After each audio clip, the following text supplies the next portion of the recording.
How can you make a Word document on the iPhone? Let me show you your options and let's get started. If it's your first time here, make sure you subscribe so you never miss anything important.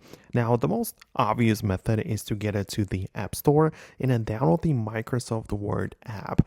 It, of course, works on the iPhone. You can get it as such, and yeah, it works fine, but the issue with it is that for free it's kind of limited and you don't have that many things you can do. Like, you can literally just start a new thing, right? And you can just try to browse files, but as you can see, in order to edit and save changes, meaning like any meaningful creation, if you want to perform it in here, you have to sign in and likely even subscribe to the service, which might be fun if you use it, but for just a quick Word document here and there, I actually like to use a different approach, and that is through the Pages app.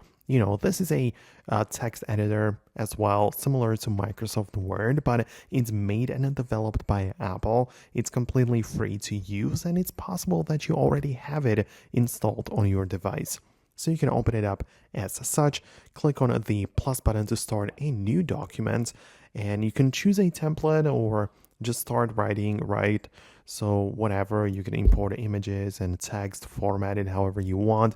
But the important part is that once you're finished, you click on the three dots in the top right, click on export, and you now get to decide which option and file format you want to export it as. And if you want to create a specific Word document, you can go with that option and export it in that file format. So as you can see, you can use a completely free method to do it and get it done right on your iPhone, and then share the file or do whatever you need with it. But that is all from me right now. I really appreciate your feedback and you stick until the end. If there is anything you want to share or some questions you might have, you can use the comment section below. But make sure you subscribe so you do not miss tutorials and videos like this one. Thanks a lot, and I'll talk to you then.